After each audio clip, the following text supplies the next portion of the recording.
Значи това е Стоян Ангелов, член на предприемаческото общество в България и сега като един виден предприемач ще улови... Прилеп. Ще ловят прилеп, защото се оказа, Какво ще уловите, господин Ангелов? Прилеп. Защо ви е този прилеп? Защото е влязъл с взлом. И за да не се обаждаме на полицията да спестим от Този ваш агент ще помага ли? Айде, Рамзи. Идва да лови прилеп. И сега отиваме да ловим. Айде, Рамси. Сега, тук е много опасно, защото при отварянето ще създадем шум, който ще мине прилепа във въздуха.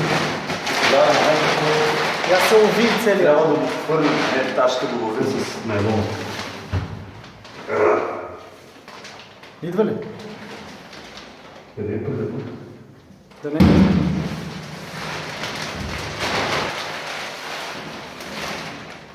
Прилепа го няма. Не може да го няма. Ето го там горе.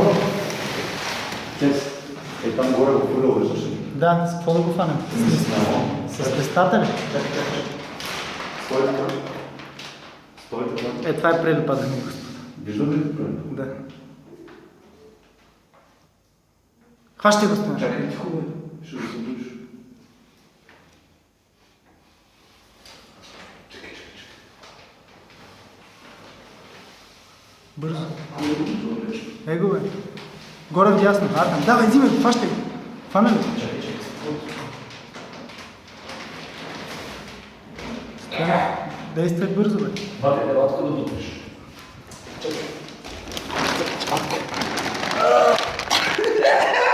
Дръж го, дръж го. Долу ли са? Ето го тук. Не може да се иска.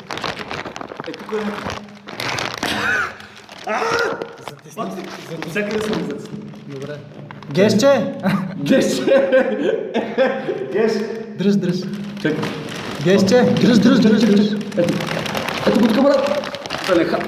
Не хапе, бе. През този мелон, човек. Не хапе, бе. Не хапе, бе. Те не хапат. Чакай. Стояне. Чакай се. Гешче, ела, бе. Рамзи. Добре, слушай. Фани там, където ми е ръката, да извикам Ама, Гешче. не, чакай се. Аз Просто ме затисни. Да. Викни Геш. Чакай да стая камерата.